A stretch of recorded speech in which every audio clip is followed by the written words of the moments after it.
Leader T V میں ہم بات کر رہے ہیں جوڈیشل کمیشن آف پاکستان کے سابق ممبر اور معروف قانون دان عوامی ورکرز پارٹی کے صدر جناب اختر حسین ایڈوکیٹ صاحب جو ہیں وہ لیڈر ٹی وی پہ موجود ہیں۔ ہم ان سے بات کرنا چاہتے ہیں پاکستان کی جوڈیشری کے بارے میں، وکلاء کے بارے میں، وکلاء تنظیموں کے بارے میں، اور پاکستان کے اندر وکلاء کے رول کے بارے میں۔ تو حساس موضوع بھی ہے، اچھا موضوع بھی ہے، تازہ موضوع بھی ہے، اور ہر وقت پاکستان کی جو سلور اسکرین ہے میڈیا کی، اس میں وہ کالا کوٹ جو ہے وہ نظر بھی آتا ہے، اور کالے کوٹ کی سفید چمکتی اور کالی باتیں ہمیں یاد رہتی ہیں۔ تو آج یہ ہم بات کرتے ہیں اختر حسین صاحب سے۔ تو اختر حسین صاحب میں ایک خرابی یہ ہے کہ جو بھی ان کو جمہوری طور پر کہنا ہے وہ کہہ دیتے ہیں۔ انہیں پتہ ہے کہ ہم جمہوریت اتنی پسند نہیں کرتے، پھر بھی وہ جمہوری بات کرتے ہیں۔ ہم کہتے ہیں کہ بھائی ذرا ہاتھ ہولے رکھو، تو ہاتھ ہولے رکھنے کے بجائے وہ ہاتھ کھولے رکھتا ہے۔ تو یہ مسئلے ہیں، ہم کوشش کریں گے کہ کچھ ہم بھی اپنے دام میں رہیں اور سائیں بھی اپنے گرام میں رہیں۔ تو آئے ان سے بات کریں۔ تو آپ نے تعلیم پوری کی جی، ابھی آپ وکیل بن گئے۔ جی تو وکیل بننے سے پہلے آپ نے وکیل ڈھونڈے کہ کس کے پاس کام کرنا ہے؟ سر میں ہاں اچھی بات آپ نے، کیونکہ میں نے پہلے جیسے آپ کے کہا کہ میرے ایک دماغ میں یہ تھا کہ میں نے کسی کی نوکری نہیں کرنی ہے۔ تو وہ ہمارے ایک سید محمد افضال، ایس ایم افضال صاحب تھے، سینئر ایڈوکیٹ، اور یہ جو جسٹس مقبول باقر صاحب ہیں ان کے ماموں ہیں۔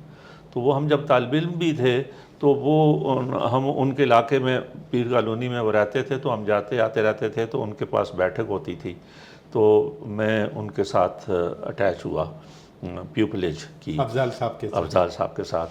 اور میں نے ان سے کہا کہ سر میں نے یہ ہے کہ آپ کا جتنا ساتھ کام ہے، میں ساتھ آپ سے کام سیکھنا چاہتا ہوں، کرنا چاہتا ہوں۔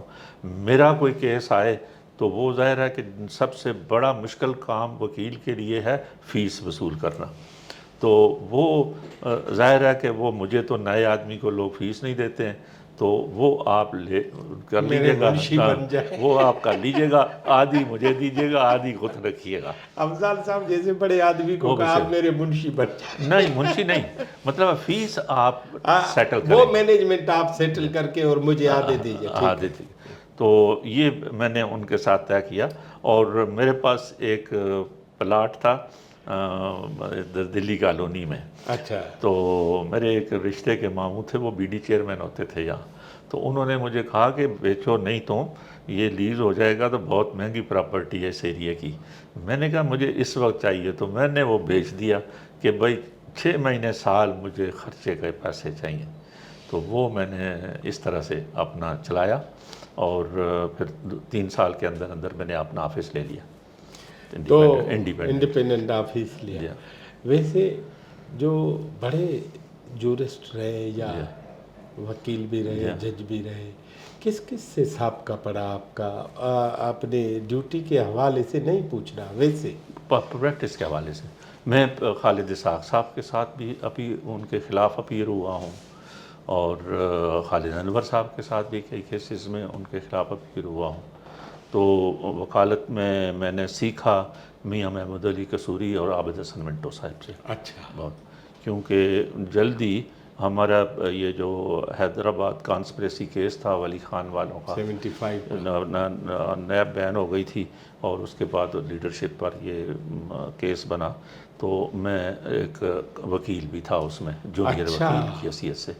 تو مطلب ہے اس میں 3 کیٹیگری وکیلوں کی تھی، وہ کورٹ نے سیٹل کی تھی، کیونکہ کیپٹل پنشمنٹ جب ہوتی ہے کہ جس کیس میں موت کی سزا ہے، اس میں اگر وہ اپنا وکیل نہیں کرتے تو سرکار وکیل دیتی ہے، معاونت کرتی۔ تو چونکہ یہ 80 ملزمان تھے، اور جنرلی کوئی آتا بھی نہیں تھا وہ اس وقت ڈیفینڈ کرنے شروع میں، اور وہ بھی نہیں چاہتے تھے، تو انہوں نے کہا تھا کہ ہم خود ہی کریں گے مقدمہ.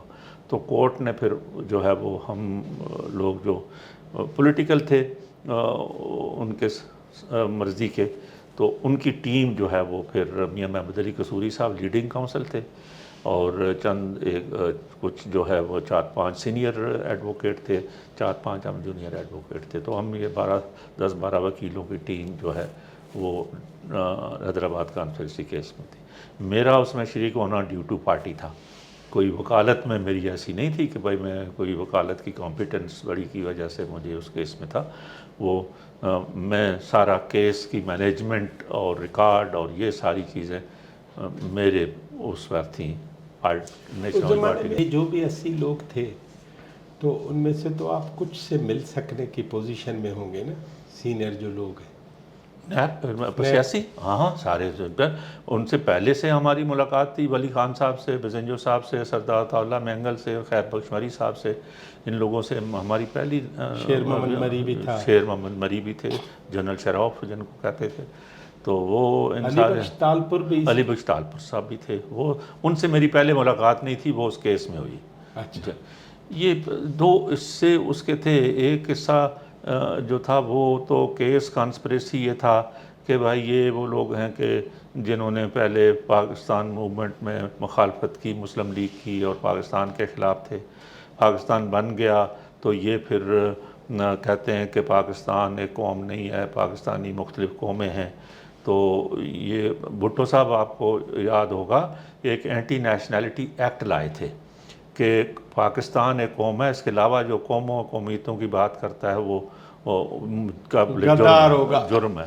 تو ایک چارج یہ بھی تھا، ایک چارج یہ بھی تھا قومی اس کے حوالے سے کہ یہ قوم ہے پاکستان. ہم شروع سے کہتے ہیں کہ پاکستان ایک کسی جو قومی. میں کرتا ہوں یہ اینٹی نیشنلٹی ایکٹ جو ہے یہ اس آئین کا حصہ تھا؟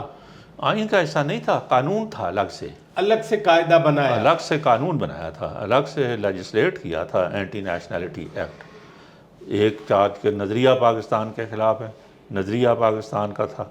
تو دوسرا یہ کہ پھر اس کے بعد انہوں نے اوورٹ ایکٹس ہیں کہ بم دھماکے یہ وہ انہوں نے کیا، اور یہ آرم سٹرگل کی، یہ اس کا تھرڈ پارٹ جو اس کے ساتھ جوڑتے تھے.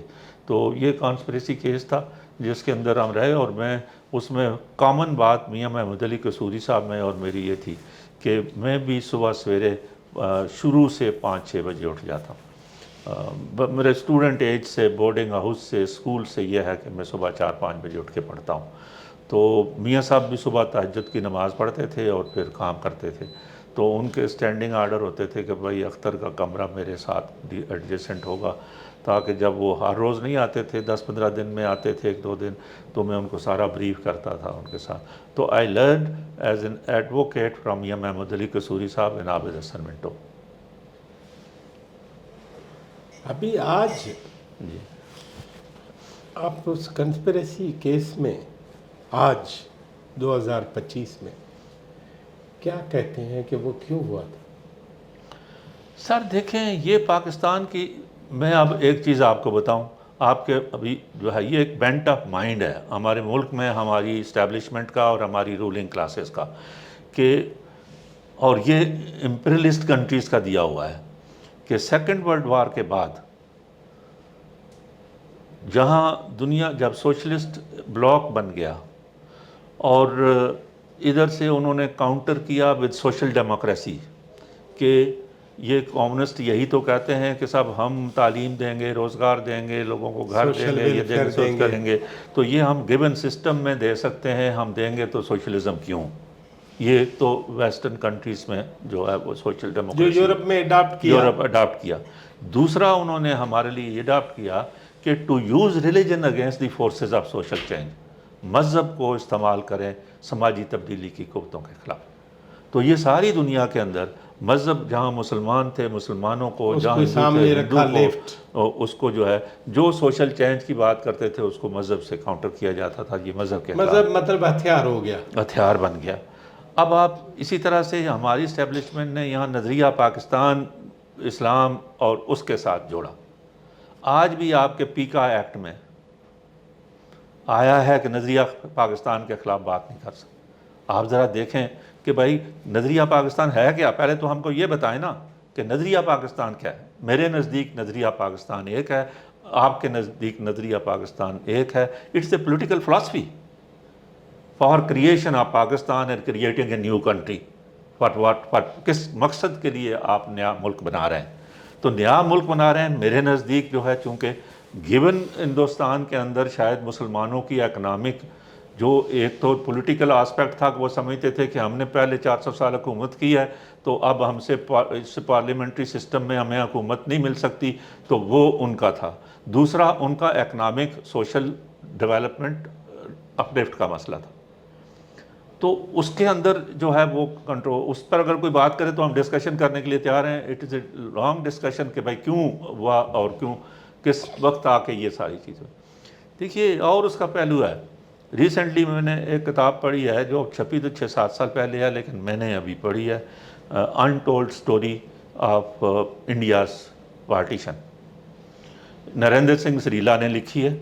یہ اے ڈی سی تھے لارڈ ماؤنٹ بیٹن کے, اور یہ بیسڈ ہے on exchange of letters between American president and British prime minister اس وقت کے.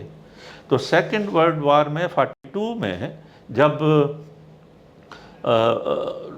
کوئٹ انڈیا موومنٹ چل رہی تھی, اور وار میں ہماری پولیٹیکل پارٹیز جو ہیں وہ ساری سپورٹ کرتی تھی ہٹلر کو کہ بھائی یہ ہم تو کالونی ہیں برٹن کی, انگریز کے خلاف ہے. اور آرمڈ گروپ بھی بننے لگے تھے, مطلب ہے نیتا جی نے جا کے اپنی آزاد ہند فورس بنا لی تھی, اور بھی مختلف جگہ پر آرمڈ گروپس بننے لگے. تو امریکن پریزیڈنٹ نے چرچل سے کہا کہ بھائی آپ اعلان کریں کہ جنگ کے بعد ہم ہندوستان آزاد کر دیں گے, تاکہ ہمارا مقصد اس کا یہ تھا کہ ہماری پولیٹیکل پارٹی سے نیگوسیشن ڈویژن اور ڈسپرسمنٹ نہ ہو, ہماری اس کے ساتھ بات چیت تو شروع ہو, کیونکہ اس وقت تک تو یہ بات ہی نہیں ان سے کرنے کے لیے تیار تھے.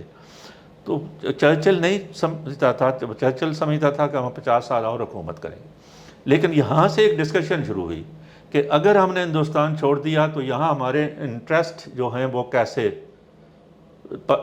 ہوں گے, یہاں ہمارے مفادات کی کس طرح سے ہم پروٹیکٹ کر سکتے ہیں. تو یہاں سے انہوں نے کہا کہ ہمیں بیسس چاہیے, اور یہی ایریا آپ کے آئیڈینٹیفائی ہوئے. آپ اس کتاب کو دیکھ لیجئے جس میں ناردرن ایریا آپ کا, اور فرنٹیئر ریجن آپ کا, اور اپ ٹو آپ کا کراچی گلف, اور یہ کراچی جو ہے بندرگاہ, یہاں ہمیں اڈے چاہیے.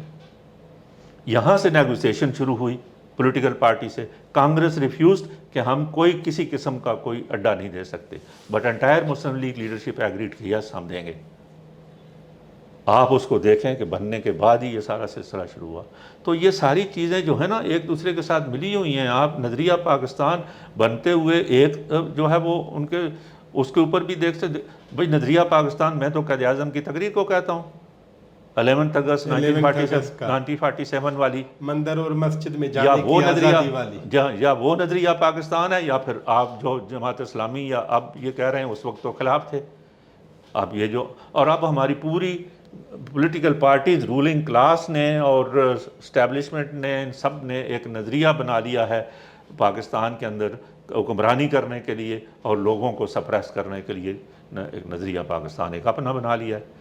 تو اب یہ بھی پیکا لایا ہے. تو میں حیران ہوا اس دن مجھے پڑھ کے دیکھ کے کہ اس میں بھی جملہ لکھا ہوا ہے کہ نظریہ پاکستان کے خلاف نہیں بات کر سکتے, جبکہ یہی چارجز نیب پر جو تھے بعد میں کیوں آپ نے وڈرا کر لیے. جو ہی ضیاء الحق صاحب آئے اور ضیاء الحق صاحب جا کے جیل میں لیڈروں سے ملنے گئے, اور اس کے بات چیت کے بعد مقدمہ جو ہے وہ سارا واپس ہو گیا. تو کدھر گیا آپ کا نظریہ پاکستان جن کے اوپر آپ نے چارج لگایا تھا غداری کا؟ اور پھر ٹریزن کہاں گیا؟ ٹریزن کہاں گیا؟ تو یہ ایسے ہی ہے سر, ہم اسی بات سے گزر رہے ہیں. اچھا, پھر آپ نے یہ مجھے ایک بات بتائیں, چونکہ یہ ہسٹری کا ایک ریکارڈ ہے, بھٹو صاحب پہ کتنی چڑ ہوگی لیڈرز کی؟ چڑ کیا مطلب؟ غصہ, نفرت بہت تھا. بہت تھا. دیکھیے کچھ جائز تھا, کچھ ناجائز تھا. اب میں کہتا ہوں جو اس وقت ہم بھی خلاف ہی تھے. ہماری نیب کی لیڈرشپ میں سب سے زیادہ فار سائٹڈ لیڈرشپ بزنجو صاحب کی تھی. غوث بخش صاحب, غوث بخش بزنجو صاحب بھی واحد ایک دور اندیش سیاستدان تھے. آپ یہ دیکھیں کہ اب نیب جب بنگلہ دیش بن گیا، نیب کا اور ان کا کانسٹیٹیوشنل اکارڈ ہوا، انٹرم کانسٹیٹیوشن بنا اور کانسٹیٹیوشنل اکارڈ ہوا دونوں پارٹیوں کے درمیان میں، نیب کی گورنمنٹس بن گئی۔ گورنمنٹ جب بنی وہاں بلوچستان میں نیشنل پارٹی کی اور پولیشن JUI کے ساتھ KP میں، ایک طرف سے ہماری وہ جو پرانی اس کو یہ کہیں کہ مسلم لیگ کے یا اس رولنگ کلاس کے حصے تھے جو کسی صورت میں پروگریسو ڈیموکریٹک سیکولر لوگوں کو برداشت نہیں کر سکتے تھے، اور برٹش امپائر کے اس میں تھے جس میں قیوم خان سب سے اہم تھا۔ وہ ہوم منسٹر تھے، انہوں نے ایز اے ہوم منسٹر اپنے لوگ 3-4 ٹرکوں میں اسلحے کے ساتھ کوئٹہ بھیجے، نوئنگ فلی ویل کے سردار وہاں کی حکومت ہے۔ انہوں نے کوئٹہ گھسے، فائرنگ کرنی شروع کی اور انہوں نے اس کو پکڑا اور پھر ان کو بند کیا، یہ سارا ہوا۔ تو جھگڑا شروع ہو گیا ان کے ساتھ۔ سردار عطا اللہ بہت ہی آپ کو ان کو جانتے ہیں کہ بھائی آفینسو تھے وہ ان چیزوں میں۔ تو from Wali Khan extreme left right to extreme left communist party, وہ کمیونسٹ پارٹی کا اس وقت کا ڈاکومنٹ میرے پاس موجود ہے جس میں کہا ہے کہ بھٹو فاشسٹ ہے، اور فاشسٹ کے ساتھ یونٹی اینڈ اسٹرگل نہیں ہو سکتی، اسٹرگل ہی اسٹرگل ہوتی ہے۔ اور ادھر سے ولی خان اور سردار عطا اللہ اور یہ سارے جو ہے وہ خلاف تھے۔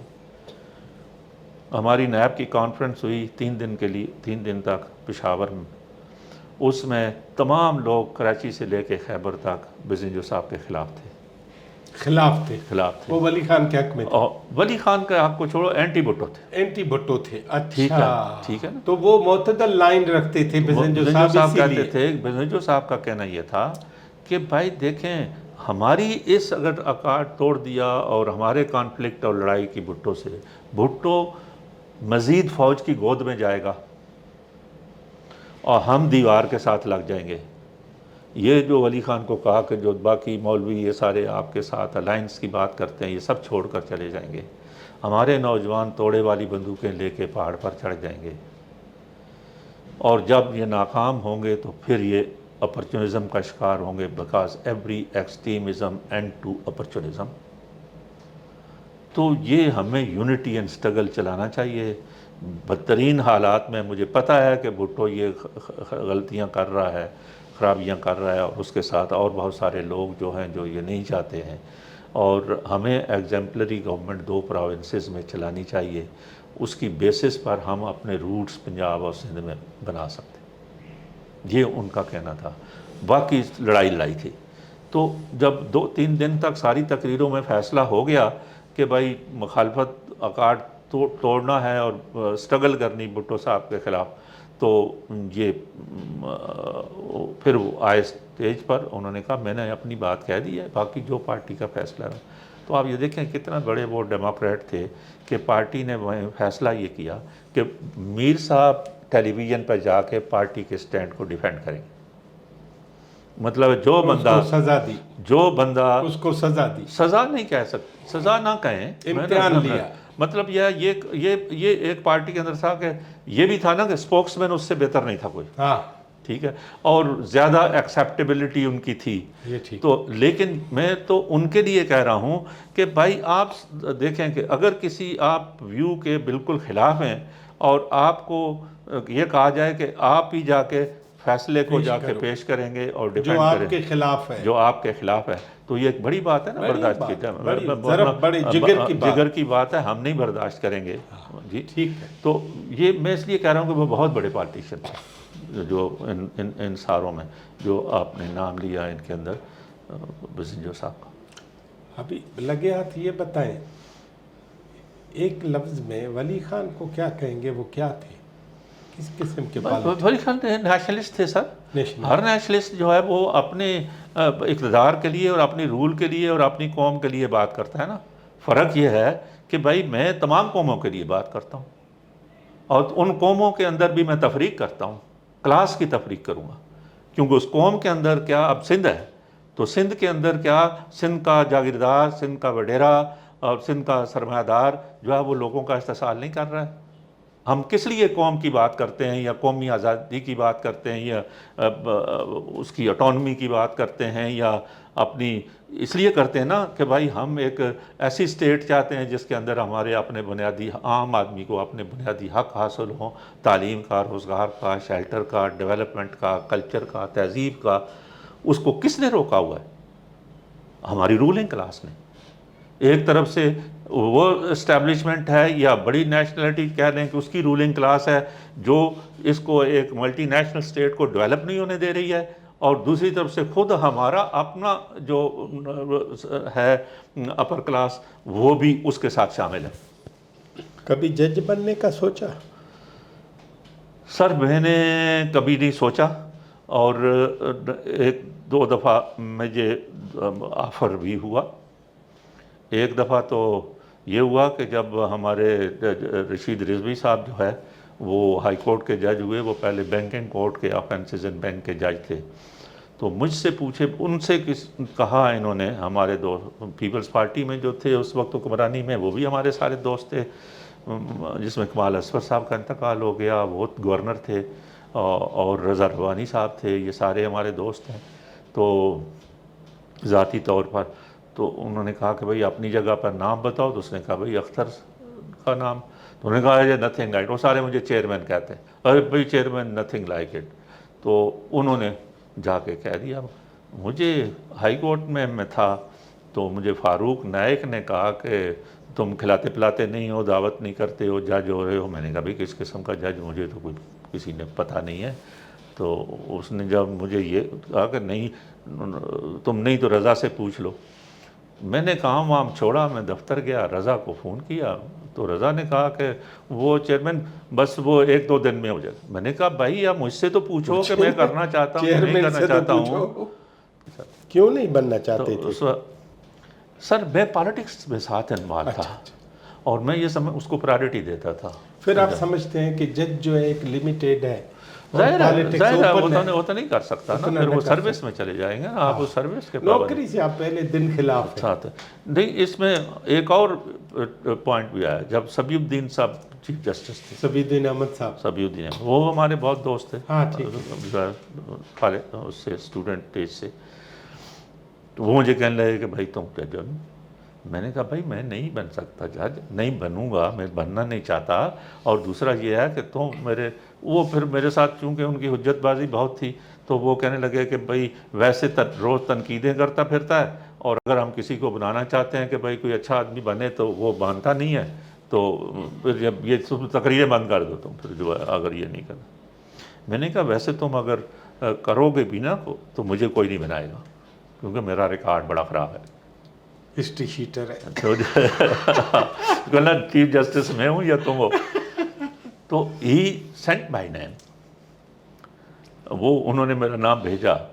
پہلے تو گورنر سندھ والے نے روکے رکھا، اس نے کہا کہ میرے فلانے بندے صاحب تھے عشرت العباد، تو انہوں نے کہا پہلے میرے، انہوں نے کوئی بندہ بتایا کہ اس کا بھی نام کرو، تو اس کے لیے تیار نہیں تھے، 6 مہینے تک بور وغیرہ۔ اس کے بعد وہاں گیا چیف جسٹس کے پاس، پاکستان کے افتخار محمد چودھری کے پاس، وہاں اس کو کسی نے کہا کہ یہ تو تمہیں پتہ نہیں ہے، وہ پنجاب والا جو افتخار چودھری چیف جسٹس ہے ان کا کزن ہے۔ پنجاب کے چیف جسٹس تھے نا چودھری الطاف حسین، جو گورنر تھے، اور ہاں بھٹو صاحب کا، وہ ہماری فیملی ہے۔ اچھا جہلم کے نا، ہاں، تو وہ انہوں نے کہا اچھا، تو اس نے کہا کہ نہیں، واپس کر دیا۔ تو بڑا وہ تھے بیچارے پریشان، صبی الدین صاحب نے میری بات نہیں مانی۔ میں نے کہا میں نے آپ کو کہا میرا ریکارڈ خراب ہے، نہیں کرو یہ۔ اچھا تو آپ جج تو خیر نہیں بنے، بتا دیا، وکیل آپ بنے، بڑے کیسز جس میں آپ شامل رہے ہو؟ بڑا کیس تو میں نے ایک تو یہ بتایا آپ کو نا، جو ہے وہ کانسپریسی کیس والا۔ اس کے بعد سے یہاں بہت سارے کچھ کیسز ٹیکسیشن کے تھے، کچھ کیسز ویسے فنڈامنٹل رائٹس کے اوپر تھے جو لوگوں کے۔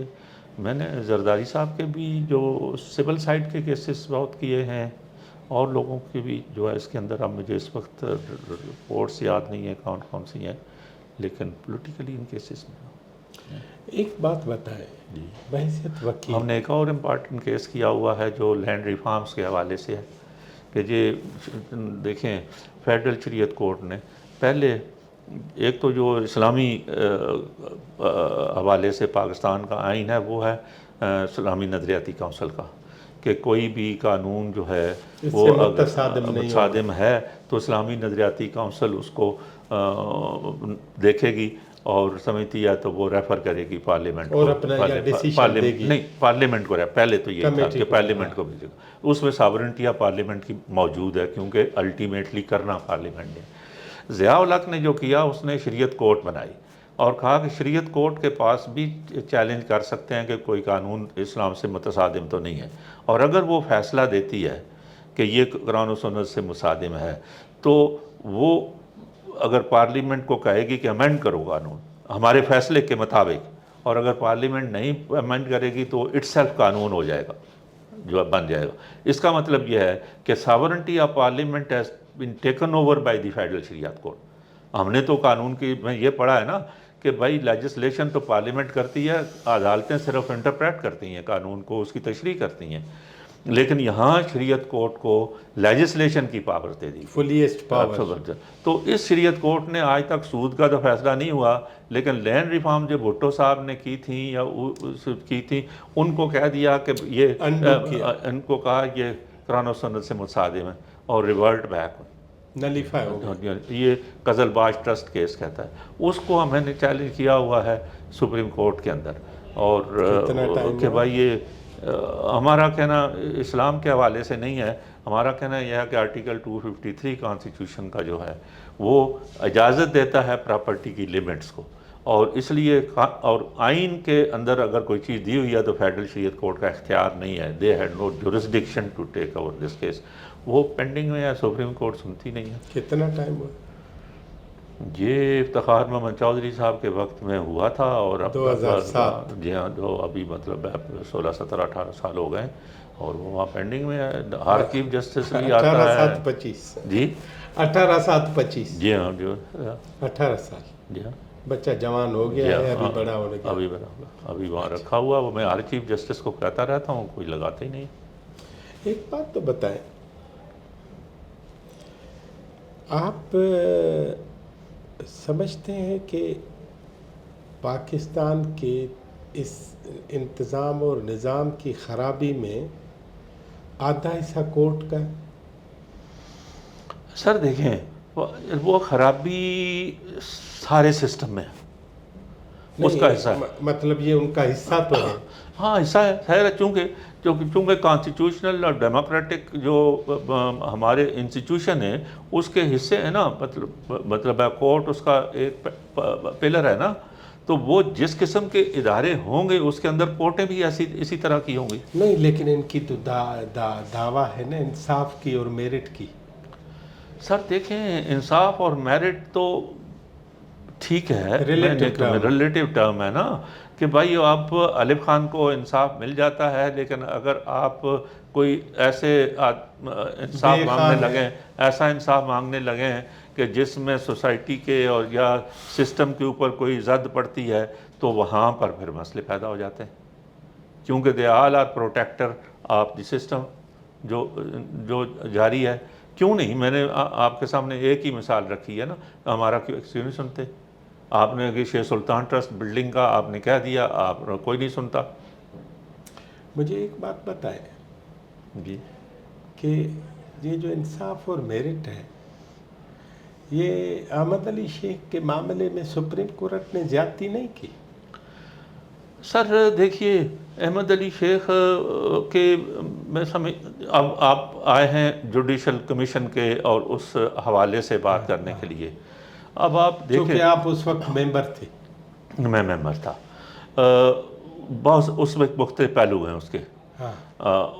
ایک تو جو ہے کہ جوڈیشل کمیشن جو تھا 18ویں ترمیم کے تحت، وہ بھی ہمارے پاکستان بار کونسل کے ریزولوشنز کی بنیاد پر یہ امینڈمنٹ آئی تھی 18ویں ترمیم والی، جس کو افتخار محمد چودھری نے 19ویں ترمیم اپنے فیصلے کے زور پر کروائی اور ججز کی ایبسلیوٹ میجارٹی کر دی، اور 6 ججز ہوتے تھے اور 3 دوسرے ممبر تھے، ایک لا منسٹر، اٹارنی جنرل اور پاکستان بار کونسل کا نمائندہ۔ یہ ججز جو ہے وہ اپنا فیصلہ کنسنسس بنا کے میٹنگ میں آتے تھے اور پیش کرتے تھے، تو دوسرے سارے لاتے تھے تو پاس ہو جاتا تھا۔ ہم لڑتے رہے کہ بھائی اس کے کوئی رولز میں امینڈمنٹ کریں، ڈسکریشنری پاورز چیف جسٹس کی جو ہے وہ ختم ہونی چاہیے، اور کوئی کرائٹیریا قائم ہونا چاہیے، سینیارٹی کا ساتھ اگر بائی پاس کرنا ہے تو اس کا کوئی کرائٹیریا ہو سینئر کو بائی پاس کرنے کے لیے۔ یہ رولز کوئی امینڈ کرنے کے لیے تیار نہیں تھا۔ پھر پارلیمانی کمیٹی جو تھی اس کو انہوں نے یہ کانسٹیٹیوشن میں دیا تھا 18ویں ترمیم میں کہ اگر کسی نام کو جو جوڈیشل کمیشن نے بھیجا ہے وہ رد کرنا چاہتے ہیں تو 3/4 میجارٹی سے رد کریں گے۔ 3/4 میجارٹی سے بھی جس میں پارلیمنٹری کمیٹی نے رد کیا اس کو انہوں نے اپنی پٹیشن انہوں نے فائل کی اور کورٹ نے اس کو نال اینڈ وائڈ کرا دے دیا۔ اس کا مطلب یہ ہوا کہ پارلیمانی کمیٹی بھی ریڈنڈنٹ کر دی۔ تو پھر بار کونسل نے یہ ریزولوشنیں پیش کرنی شروع کی کہ پھر پارلیمانی کمیٹی کے ممبروں کو کمیشن میں ہی لے آؤ۔ دوسری امینڈمنٹ جو ہے تھی وہ یہ کرنی شروع کی کہ بھائی پھر کانسٹیٹیوشنل کورٹ ہونی چاہیے الگ سے۔ تو یہ بھی بار کونسل کے ریزولوشنز ہیں۔ میں یہ تمام پیریڈ میں 6-7 سال کے پیریڈ میں اس جھگڑے میں گزرے، جوڈیشل کمیشن کے رولز بنانے پہ، اس کو انڈیپینڈنٹ کرنے پہ یہ، لیکن unanimous support of the bar council اس کے ساتھ تھی، تمام بار ان ایشو کے اوپر ایک تھی۔ جب یہ آپ کی 26ویں ترمیم والا مسئلہ آیا ہے، یہاں سے ڈویژن پیدا ہوا بار کے اندر۔ اب آپ پارلیمانی کمیٹی کے ممبرز جو ہے وہ اس میں بن گئے، آپ اور ججز جوڈیشل ممبرز کم ہو گئے، تو absolute majority naan judicial members کی۔ میں نے آن ریکارڈ میں منیز جہانگیر کو میں نے انٹرویو دیا پہلی جو جوڈیشل کمیشن کی میٹنگ ہے اس سے پہلے، اور میں نے کہا کہ اگر ہمارے یہ جو کمیشن ہے جس میں پارلیمنٹری کمیٹی اور نان جوڈیشل ممبرز کی میجارٹی ہے، اگر انہوں نے فیصلے بھی اپنی اکثریت کی بنیاد پر کرنے ہیں تو یہ سسٹم ہی نہیں چلے، اس کے کرائٹیریاز مقرر ہونے چاہیے۔ اور اب فرض کیا کہ دیا ہوا ہے کہ ہر ممبر کا اختیار ہے کہ ایک نامینیٹ کرے کسی ممبر کو، تو اگر 50 آدمی 3 ویکنسیز پر نامینیٹ ہو جاتے ہیں تو اس کے اوپر پھر اس کا کرائٹیریا کیسے ڈیولپ کریں گے؟